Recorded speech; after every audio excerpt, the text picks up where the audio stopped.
Olá a todos, tudo bem por aí? O professor Fabiano novamente na área.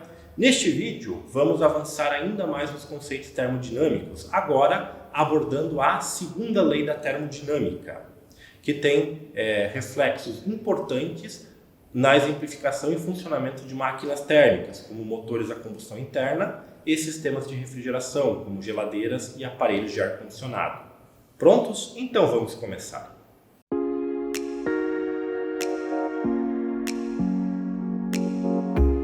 Olá pessoal, tudo bem por aí? Professor Fabiano. Neste vídeo vamos avançar um pouco mais no estudo da termodinâmica, conhecendo a segunda lei, ou segunda lei da termodinâmica. Já passamos aí pela lei zero, pela primeira lei, e agora vamos aí na segunda lei, que está associada aos processos termodinâmicos. Então, nós já vimos que a primeira lei da termodinâmica, ela apresenta-nos uma relação ou uma equação entre a variação da energia interna do sistema, o calor e o trabalho. Ou seja, ela mostra como a energia interna do sistema varia quando o calor que pode ser transferido para o sistema ou retirado do sistema, menos o trabalho que pode ser feito sobre o sistema ou pelo sistema. Daí, no caso, você muda a orientação do sinal, isso aqui pode acabar virando mais, não é? Lembrando que o sistema ele pode ser, por exemplo, um gás confinado num cilindro, como nós temos nesta figura abaixo, não é? Contudo, essa primeira lei da termodinâmica, ela só faz essa relação, não é, entre variação da energia interna, calor e trabalho. Ela não nos diz se um dado processo termodinâmico pode ser revertido. Quando eu digo revertido, ele ocorrer no sentido oposto. Então, por exemplo, vamos pegar uma situação bem cotidiana, bem corriqueira. Imagine que você tem uma bola de borracha sobre uma mesa, ok? Próximo à beirada.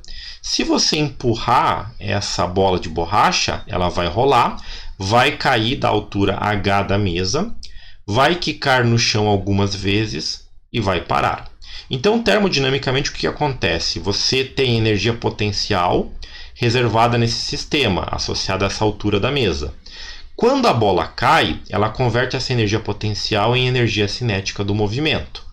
Quando ela chega no solo e quica a primeira vez, ela converte pelo impacto parte dessa energia cinética em som, em calor, e aí ela quica atingindo alturas menores até que ela pare no chão. Okay? Então você tem um processo termodinâmico em que você parte de uma energia maior, que é a energia potencial gravitacional que você tem devido à altura da mesa, e faz com que a bola caia, pule ou quique algumas vezes no chão e depois ela pare. Agora, alguma vez na sua vida você já viu este processo acontecer da maneira contrária? Ou seja, a bola parada no chão começa a quicar sozinha em alturas menores, porque ela recebe energia do ambiente, térmica, sonora, até que ela vai quicar para uma altura bem maior, que seria a altura da mesa, subir até ao tampo da mesa e ali parar. Ou seja, é como se você estivesse vendo esse processo num vídeo tocando ou reproduzindo de maneira contrária.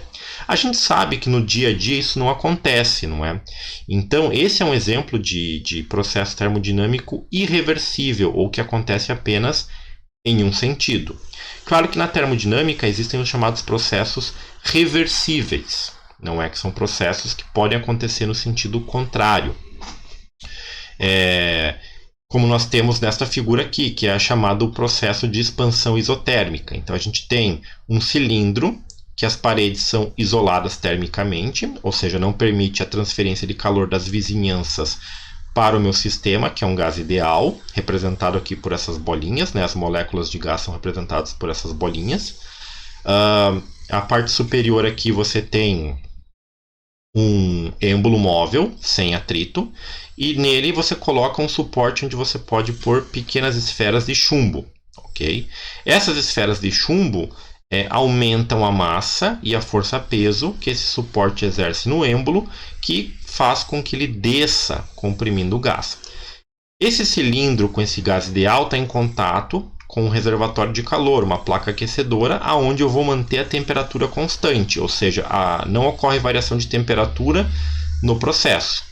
Enquanto eu mantiver o sistema desta forma, posso chamar isso aqui de um estado inicial, eu tenho uma certa pressão interna exercida pelo gás nas paredes, no êmbolo, e um certo volume.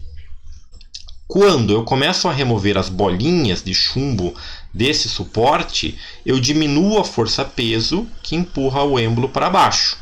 Dada a pressão que está no sistema e o seu volume, ele vai expandir. Não é? Vai chegar um momento que eu vou ter tão poucas bolinhas de chumbo aqui que a força-peso não vai conseguir manter isso aqui pressionado. E aí o que acontece? O sistema vai se expandir, o volume vai aumentar e a pressão vai diminuir. Então esse aqui seria o estado final, estado inicial e estado final. Através da primeira lei termodinâmica, eu sei que eu não estou fornecendo, mantendo a temperatura constante no meu sistema, certo? Calor está sendo transferido para cá para manter a temperatura constante. Então essa expansão faz com que eu realize trabalho e tenha uma variação na energia interna do meu sistema. Se eu voltar a colocar as bolinhas de chumbo aqui no suporte, o que vai acontecer? O suporte vai ficar mais pesado, a força-peso vai aumentar, o êmbolo vai ser puxado para baixo. Então eu vou pressionar novamente o gás e essa pressão vai diminuir o volume e aumentar a pressão, voltando para o estado inicial. Então esse é um processo reversível.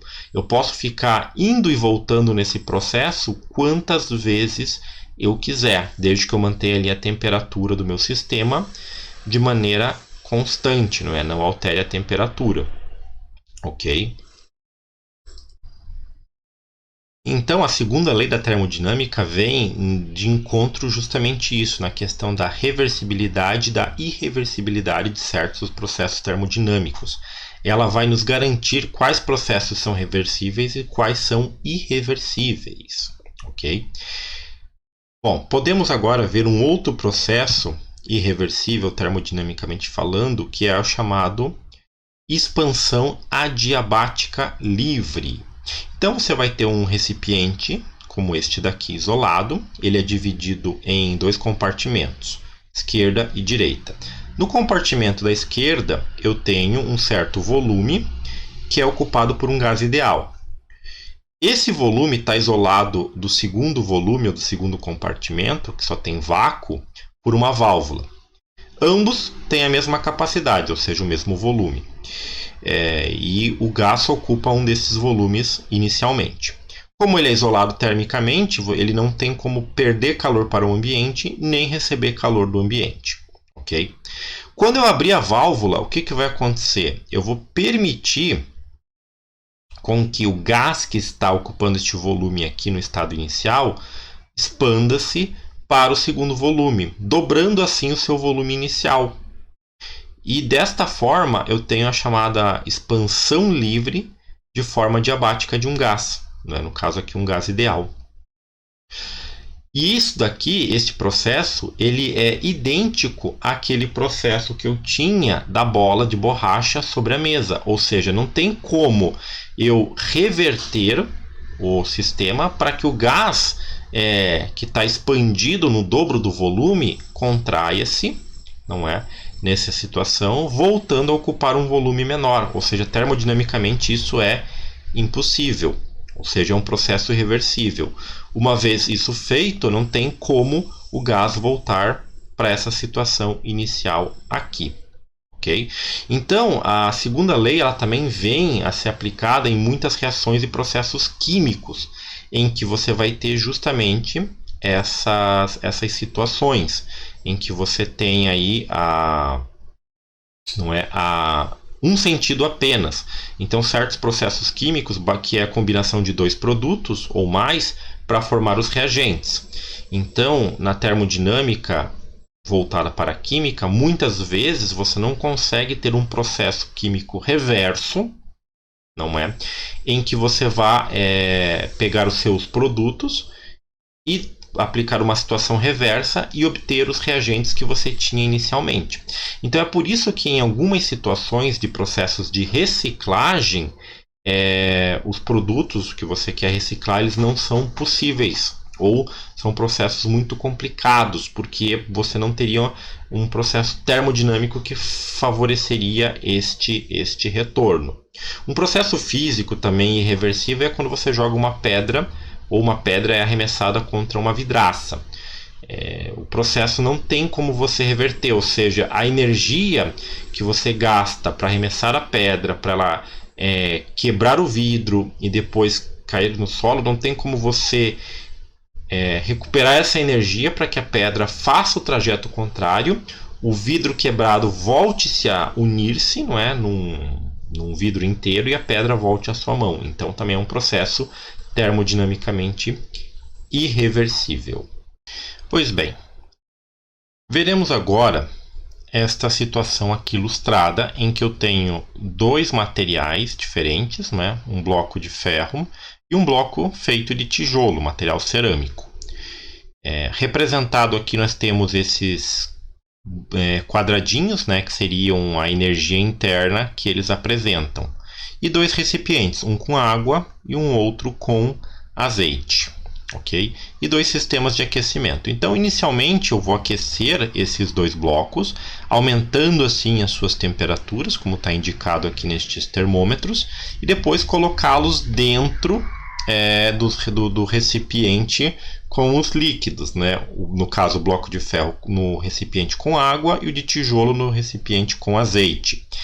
E o que vai acontecer? Nós sabemos lá que pela lei zero da termodinâmica,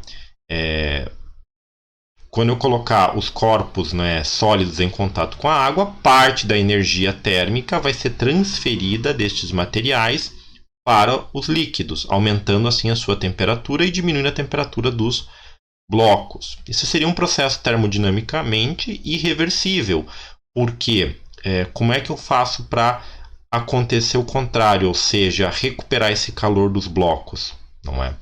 Então, esse seria uma ilustração do processo, não é? Então eles são colocados ali na água e no azeite, e aí você pode perceber que nesta imagem nós temos o que? A redução da temperatura deles, lembrando que os termômetros estão marcando a temperatura dos blocos. Então inicialmente, depois de aquecê-los, eles têm uma temperatura maior energia interna que é transferida, ou a diminuição da energia interna dos blocos ocorre porque o calor flui, não da parte de maior energia para de menor energia, que no caso aqui seria a água ou o azeite, ok? Então, e posteriormente, né, essa energia que os líquidos, água e azeite recebem acaba sendo transmitida para o ambiente, e aí o equilíbrio térmico acaba acontecendo, ou seja, tudo acaba voltando naquela temperatura ali de 25 graus, se nós considerarmos uma temperatura ambiente. Okay? Bom, em alguns processos químicos, por exemplo, reações químicas para a formação da molécula d'água, por exemplo. Molécula d'água nós sabemos que é composta de 2 átomos de hidrogênio e 1 átomo de oxigênio. Então, se eu considerar uma molécula de hidrogênio e uma molécula de oxigênio como os meus reagentes, eu posso combiná-las para formar o meu produto, que seria água. E se eu tiver a combinação correta das quantidades de reagentes, eu não vou ter excessos, eu não vou ter sobras. Então, muitas vezes, quando você faz certas misturas, por exemplo, vamos considerar água com açúcar ou água com sal, muitas vezes, dependendo da quantidade que você faz dessas combinações, sempre sobra um pouquinho do produto, seja o sal ou o açúcar, no fundo do recipiente. Por quê? Porque você provavelmente trabalhou com uma quantidade de reagentes maior do que a energia disponível para a reação poderia levar a consumir aqueles reagentes. Não é? Então, a formação das moléculas de água devem seguir as leis da termodinâmica, assim como qualquer processo físico ou qualquer processo químico. Não é? Então, a combinação das moléculas de hidrogênio e oxigênio deve ocorrer em quantidades corretas. Então, eu preciso sempre combinar a quantidade correta desses reagentes, digamos assim. Então, aqui, olha só. Se eu trabalhar com 2 moléculas do gás hidrogênio e 1 molécula do gás oxigênio, eu vou ter 2 moléculas de água. Não vou ter nenhum excesso em moléculas de hidrogênio e oxigênio. Por quê? Na reação química, você vai ter que também fornecer energia para o processo, para romper a ligação entre os átomos de oxigênio entre a molécula de oxigênio e as moléculas de hidrogênio. Então, o que vai acontecer? Você vai ter daí 4 átomos, quando você romper isso aqui, de hidrogênio, e 2 átomos de oxigênio. Cada molécula d'água são 2 átomos de hidrogênio e 1 átomo de oxigênio. Então, destes dois, um deles vai se combinar com 2 átomos de hidrogênio, formando uma molécula d'água. E a mesma coisa com o outro átomo de oxigênio e os outros 2 átomos de hidrogênio. Ok? E aí você tem molécula d'água, ou seja, não ocorrem excessos nessa mistura, ou seja, não se sobram produtos, ou melhor, reagentes, você só vai ter os produtos. Não é? E a separação da molécula da água sob certas condições é um processo reversível, porque a gente sabe que se eu fizer a chamada hidrólise, eu consigo recuperar a separação, não é? Eu consigo quebrar essa molécula da água e obter gás hidrogênio e gás oxigênio novamente. Quando eu tenho quantidades maiores de reagentes, como é o caso aqui, que eu tenho 5 moléculas de hidrogênio e 8 moléculas de oxigênio, o que vai acontecer? Eu vou produzir 4 moléculas de água, só que eu ainda vou ter hidrogênio e oxigênio. Vou ter 1 molécula de hidrogênio e 6 moléculas de oxigênio. Então, é um processo que, termodinamicamente, não foi assim tão favorável, porque eu não consegui consumir 100%, né, do ponto de vista efetivo, os meus reagentes. Eu tenho, além dos produtos, eu tenho excessos que vão ficar presentes ali na água, não é? Você vai ter oxigênio misturado com a água e hidrogênio, ok? Como a gente pode ver nesse processo aqui. Né? Então, só para ilustrar uma reação química. Na natureza ou em processos de laboratório, você tem aí diversas outras reações químicas. E por isso que em processos que você precisa misturar os reagentes para ter lá os seus produtos, você deve muito bem combinar as quantidades corretas, justamente para que você não tenha excessos. Em alguns casos, por exemplo, produção de materiais poliméricos, os excessos podem ser prejudiciais para os seus produtos. Então, em algumas sínteses poliméricas, por exemplo, além de você ter o seu polímero, você ainda tem excessos como água ou alguns ácidos que podem atacar o material polimérico. Então, é por isso que o balanço químico, assim como eles chamam, deve ser realizado justamente para que você possa, digamos assim, ter o seu produto sem ter excessos que possam ser prejudiciais. E lembrando que tudo isso aí é regido tanto pela primeira lei da termodinâmica, que nos dá aí a questão da variação da energia, não é, do meu sistema no estado inicial e final, podendo ser considerado esse estado inicial e esse o final, a questão do trabalho, não é, o calor que ocorre de transferência, e a questão da reversibilidade do processo. Posso reverter o processo? Posso. Nesse caso eu tenho como, não é? Sair dessa situação aqui, quebrar essas moléculas da água e voltar a ter as 8 moléculas de oxigênio e as 5 moléculas de hidrogênio do meu processo. Podemos ver agora, através de uma simulação, como ocorrem alguns processos termodinâmicos. Não é?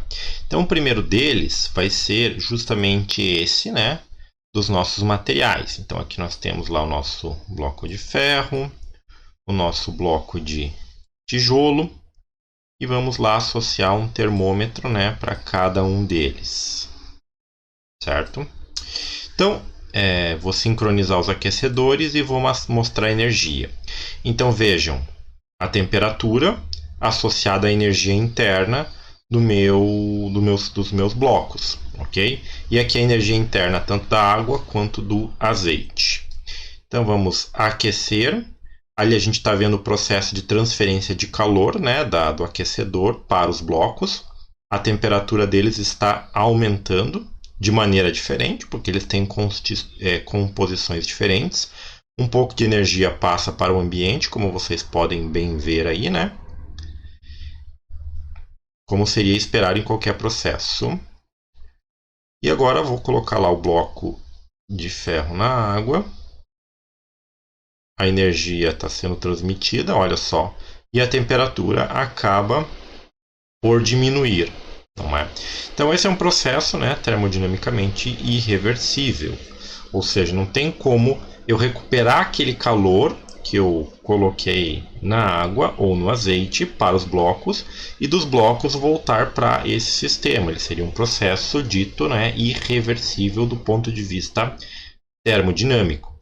Alguns processos físicos de conversão de energia, não é porque muitas vezes a gente fala de geração de energia, mas sabemos que a energia não é gerada, não é criada do nada, ela tem que vir de uma fonte para uma outra fonte, ou para um outro processo. Então você não tem muitas vezes, não é correto falar em geração de energia, mas sim de conversão de energia.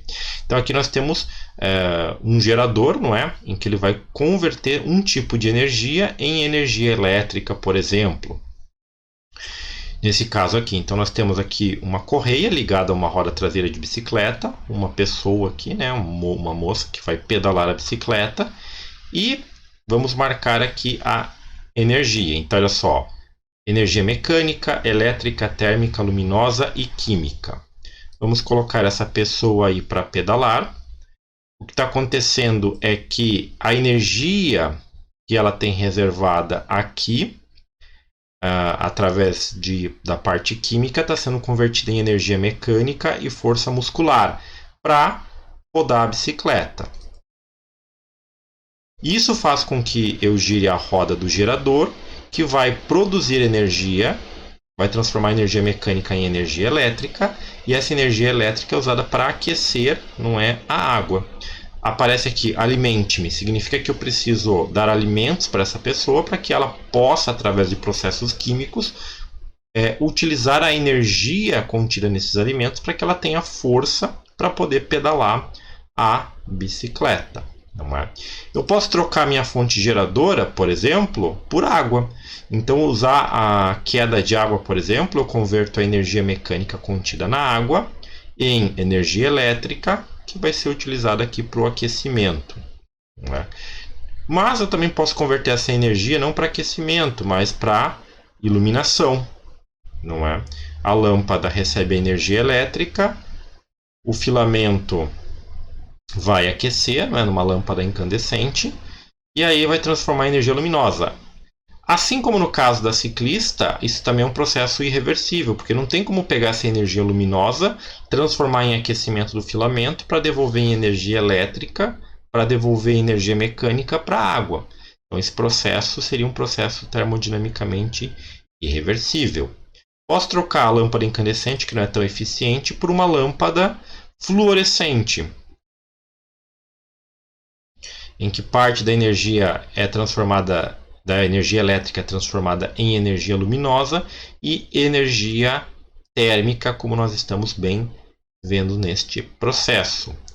Além da energia contida na água, eu também posso usar um sistema de energia solar. Então, uma placa solar vai captar a energia luminosa, vai converter a energia luminosa em energia elétrica, que eu vou utilizar como fonte de geração elétrica. Não é? Se eu aumentar a quantidade de nuvens, por exemplo, parte dessa radiação é refletida ou absorvida pelas nuvens, diminuindo então um pouco da eficiência de conversão dessa energia solar. Também posso usar o vapor, não é? Justamente, não é, para movimentar, né, a energia de vapor. Não sei se esse aqui vai funcionar, mas vamos ver. Sim. Então o vapor, através do aquecimento de água, que são as termoelétricas, que fazem um sistema gerador a funcionar, e aí você vai ter ali o princípio de funcionamento, né, igual. Então termoelétricas, hidrelétricas são exemplos de processos termodinâmicos irreversíveis que nós utilizamos para produzir energia elétrica, ok? Então, nós temos a parte mecânica, a parte hidráulica, a parte luminosa, a parte de vapor. E aqui eu posso trocar isso aqui para um sistema de ventilação, ou seja, converter energia elétrica em movimento, que vai fazer com que o ar gire, ok? Melhor que o ar se movimente, não é? Então aqui eu tenho nesses processos aí, né? Nós vimos nesses processos justamente isso, não é? Processos termodinâmicos irreversíveis em que eu converto um formato ou um tipo de energia em outro tipo de energia. É claro que muitas vezes, ou podemos assegurar assim que em todos os casos você nunca vai ter uma conversão de 1 para 1, ou seja, a mesma quantidade de energia que eu estou colocando aqui para aquecer essa chaleira com água, para gerar vapor e movimentar o gerador, não vai ser a mesma quantidade muitas vezes de energia que vai ser gerado por este, né, gerador e convertido em energia elétrica. Você vai ter perdas ao longo do sistema. Então muitas vezes a quantidade de energia que você tem na parte inicial não vai ser o que você tem na parte final. Você precisa ter compensações. Por isso que você sempre busca maneiras mais eficientes. Então, no caso, uma lâmpada incandescente, ela é menos eficiente porque ela gasta muito da energia elétrica em energia térmica e um pouco em energia luminosa.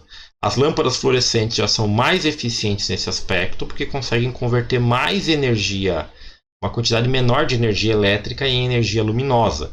E as lâmpadas de LED, que não estão aqui representadas, mas que são as mais eficientes porque elas conseguem converter muito mais energia elétrica em luminosidade. Ok?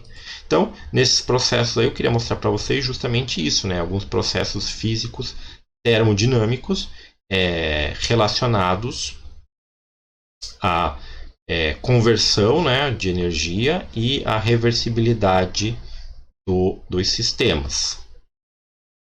Podemos também correlacionar a questão da energia interna dos sistemas e verificar do ponto de vista microscópico como algumas variações de energia interna se dão.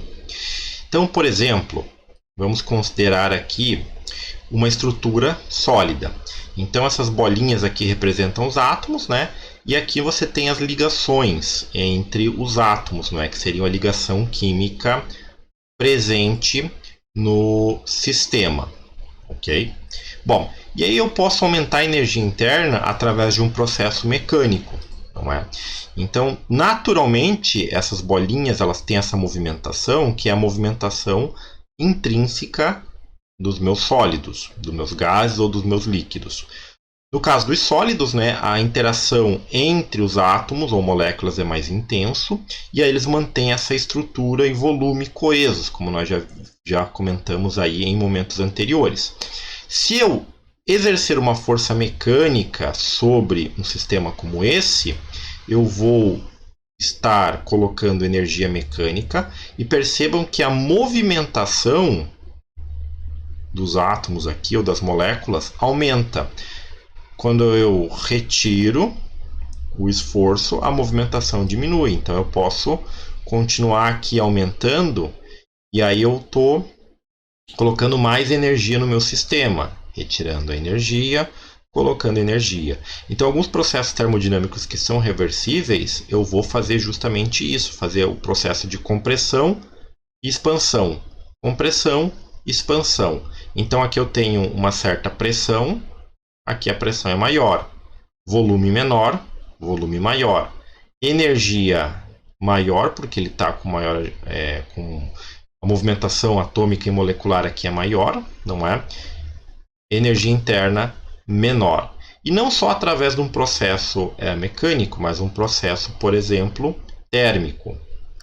Então aqui eu tenho uma vela que eu posso aproximar e verificar como ela, transferindo calor para o sistema, muda a vibração ou agitação do sistema, e aí o calor ele passa, não é, a aumentar a energia interna do sistema. Então percebam que o distanciamento entre os átomos cresce, não é? Que tem um processo de dilatação térmica, como nós já vimos.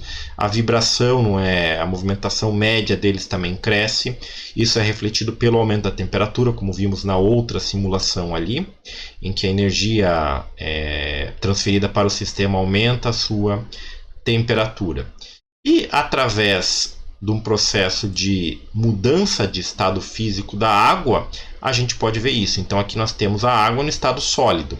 Percebam que você tem esse arranjo hexagonal entre as moléculas da água. Esse arranjo se dá a um processo chamado de utilização de pontes de hidrogênio. Por quê? Percebam que aqui você tem um átomo de oxigênio e aqui você tem um átomo de hidrogênio. A molécula da água é chamada de molécula polar. Não é? Uma molécula polar significa que você vai ter uma parte dela que tem cargas elétricas positivas e outras partes negativas. No caso da molécula da água, a parte negativa seria o átomo de oxigênio e a parte positiva, os átomos de hidrogênio. O que acontece? Quando você baixa bastante a temperatura, você vence, ou melhor, você diminui a vibração aleatória das moléculas devido à temperatura, e aí você faz com que essa atração coulombiana ocorra, porque seria uma atração mais fraca que a vibração por temperatura. E aí essas moléculas se orientam dessa forma, positivo com negativo, e formam esses hexágonos. É por isso que a água, quando ela resfria, o seu volume aumenta e a sua massa específica diminui. Por isso que o gelo ele flutua sobre a água líquida, não é? Então aqui a gente pode ver em várias dimensões, né, nas 3 dimensões, não é, nos 3 eixos, a orientação da molécula ou das moléculas da água formando estruturas, digamos, ordenadas ou cristalinas quando a temperatura é baixa o suficiente, não é? Então, se você, por exemplo, pegar um recipiente de vidro, encher ele de água até quase transbordar, até a boca, e colocar uma tampa nele, não é? Deixar ele bem nenhum espaço vazio no interior do recipiente, de ar, nada disso, apenas completo com água, e colocar no congelador, essa garrafa ela vai quebrar. Por quê? Porque quando a água congelar, o volume dela vai aumentar tanto que vai pressionar a garrafa de água e vai conseguir rompê-la. Se eu passar agora para o estado líquido, o que vai acontecer? A interação entre as moléculas de água vai começar a diminuir, porque eu estou aumentando a temperatura. E aí a interação, a atração das pontes de hidrogênio vai se perder, e aí você vai ter água na forma líquida, não é? Você está aumentando a energia interna do seu sistema. Então, em temperatura ambiente, o que acontece? A energia interna da água na forma líquida é maior. Por isso que você tem, aí como a gente pode ver, essa movimentação das moléculas de água, que não tem um volume definido, como é o caso da água no estado sólido, não é? E se eu aumentar a energia, ou seja, passar para o estado de vapor, eu dou mais energia, a vibração aumenta e as moléculas d'água começam a se espalhar, formando digamos, uma nuvem de vapor, como está ilustrado aqui no canto, não é? Ou seja, eu consigo espalhar, ter o vapor disperso aí na atmosfera, como vocês podem bem ver nesta simulação. Isso porque você aumenta muito a energia interna do sistema, não é? E diminui a interação entre eles, não é? Entre essas moléculas de água, como podemos bem ver, ok? Então essas simulações mostram justamente essas questões aí dos processos, não é? Termodinâmicos e da variação da energia interna, ali relacionada com a primeira lei. Pois muito bem, então podemos usar uma simulação para ver um pouco desses processos irreversíveis em nível microscópico. Então aqui nós temos a simulação de um processo de difusão. Difusão basicamente é uma transferência de massa entre... E com isso podemos verificar a simulação, né, ou como duas espécies microscópicas podem estar interagindo, ok?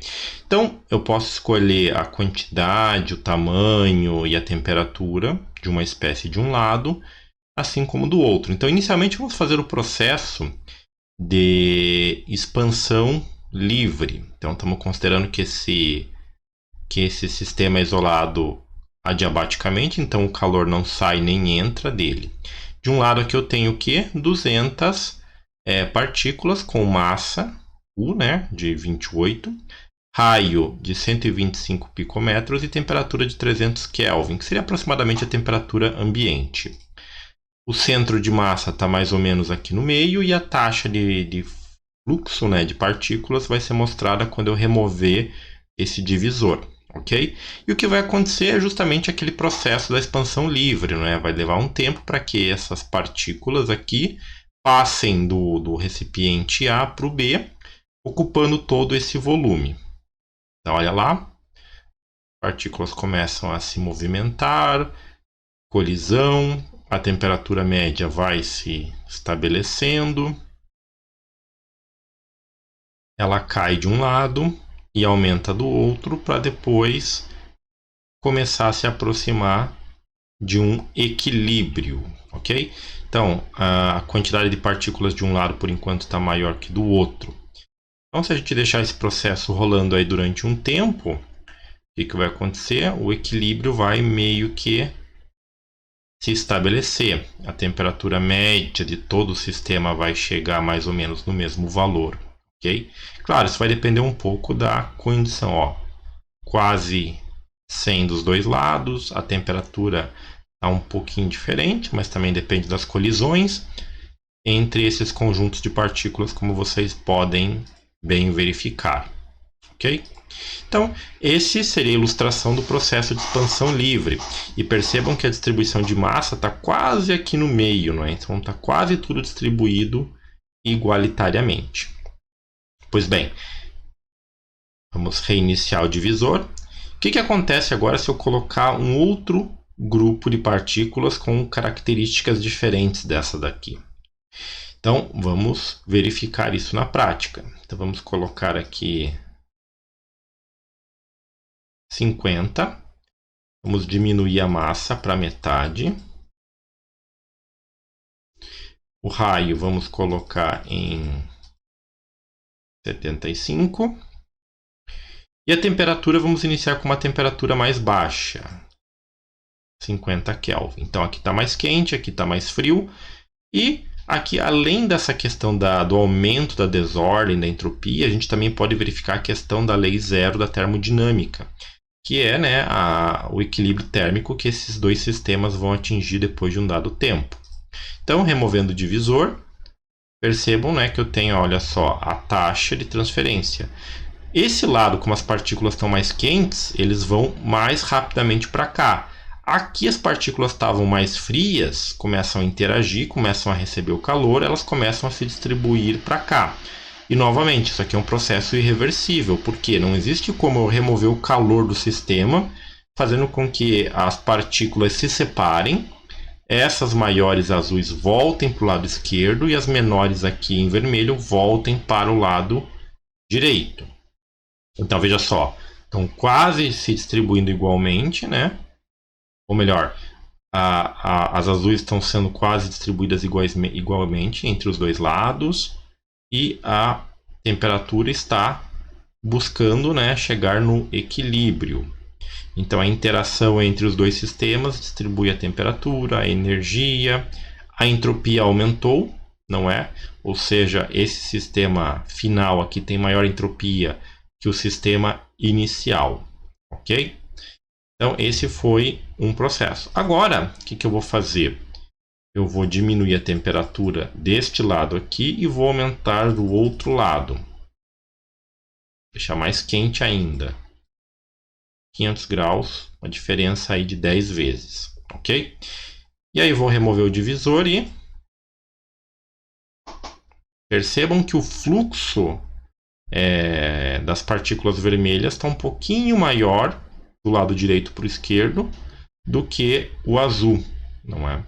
Então, o que acontece? A temperatura está sendo distribuída, Algumas partículas já conseguem difundir muito mais rapidamente, não é? Essas em vermelho aqui, e as em azul também. Mas deixando um tempo relativamente longo esse processo ocorrer, eu vou obter aquele equilíbrio térmico, né, que diz lá da lei zero da termodinâmica, e a distribuição vai ficar mais ou menos igualitária aqui entre o número de partículas, ok? E aí esse processo, novamente, também é irreversível e a energia do sistema, calor e trabalho, tudo isso pode ser computado pela primeira lei da termodinâmica. E a segunda lei nos mede a desordem do sistema, como nós estamos vendo neste processo aqui, certo? Então essas são algumas possibilidades que podem ser simuladas neste aplicativo, né? Nesta aplicação virtual, como nós estamos vendo aqui, certo? Então, vamos parar aqui e voltar para a parte termodinâmica. Pois muito bem, então, avançando, vamos dar uma olhada agora no processo reverso ao processo que acabamos de ver, que seria conhecido como o refrigerador de Carnot, que é um processo que ocorre de maneira contrária, ou seja, você injeta trabalho no nosso sistema e através da injeção deste trabalho você remove calor, né, energia em forma de calor de um reservatório frio e dispensa essa energia em forma de calor num reservatório quente. É basicamente assim que funciona qualquer sistema de refrigeração, qualquer geladeira, refrigerador, sistema de ar-condicionado. Esse é o princípio que eles seguem, ok? E aí, matematicamente, a gente pode trabalhar ou ter o chamado coeficiente de eficiência, que é dado através desta equação aqui, que pode ser escrita aqui como uma razão entre calores, não é? Aqui embaixo você tem a troca do trabalho pela relação da primeira lei da termodinâmica, e aqui você pode trocar através ali das relações da entropia, de sistemas de entropia, os calores pela temperatura. E aí você vai ter esta razão aqui, que o coeficiente vai ser diretamente proporcional à temperatura do reservatório frio, dividido pela diferença entre a temperatura do reservatório quente e do reservatório frio, certo? Então a parte interna da geladeira ela funciona como reservatório frio e a parte externa como reservatório quente. O trabalho é injetado através da energia elétrica que eu forneço para o motor. Não é um motor elétrico que vai acionar um compressor que vai fazer com que um gás a baixa temperatura circule no interior, na parte interna da geladeira. E esse gás, quando ele circula lá dentro, ele remove o calor, né? Lá já vai estar uma temperatura mais fria, não é? E aí ele vai remover o calor e vai dispensar naquela grade na parte traseira. Se você já olhou na geladeira, na parte traseira dela tem uma grade metálica.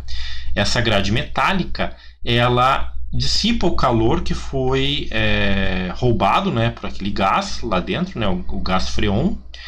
E aí esse gás, então, ele é comprimido lá novamente, ele baixa a temperatura nesse processo de compressão e aí o ciclo fica se repetindo. Não é? É por isso que quando a geladeira ela começa a acumular gelo, o gelo é um excelente isolante térmico.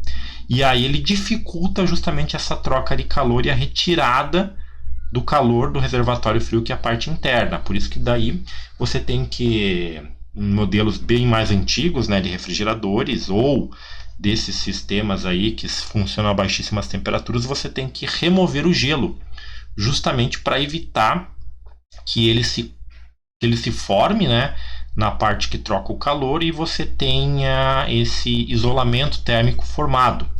E esse gelo ele provém do que? Da umidade do ar. Então, se alguma vez no verão, por exemplo, você abre um freezer, esses freezers verticais, não é? Quando você abre o freezer vertical, geralmente você sente uma massa de ar mais gelado ali nos pés, se você estiver usando sandálias ou estiver descalço. Isso acontece por quê? Porque o ar que está dentro do refrigerador está mais frio, portanto ele está mais denso e ele digamos assim, desce ou cai, não é? E aí o que acontece? Aí ele troca de lugar com um ar mais pesado, mais denso, que entra, né? Que é forçado para dentro do refrigerador. Por isso que muitas vezes, quando você fecha o refrigerador, você tem dificuldade para abrir ele novamente, porque aquele ar que estava em temperatura ambiente, quando ele entrou, ele está mais quente, ele vai começar a diminuir a sua densidade, portanto a sua pressão diminui, e a pressão atmosférica sobre a área da porta do refrigerador é maior. Então é por isso que muitas vezes você, imediatamente quando você fecha o refrigerador, ele tende a querer, é difícil você fazer com que essa porta abra novamente. E nós podemos usar aqui uma simulação para verificar o processo de troca de calor, não é? Então aqui nós temos justamente um diagrama esquemático funcionando de um refrigerador. Então aqui você tem o trabalho representado por esse pistão, que expande e comprime o gás, não é? Que tem que circular aqui entre o evaporador e o condensador, não é? O condensador é quando ele perde calor para o ambiente, ele diminui a temperatura. Então ele condensa, volta para o sistema, não é? E aí ele, através do motor, do funcionamento do motor e do compressor, ele vai circular na parte interna pelo evaporador. Como ele está expandido aqui, a temperatura dele é menor.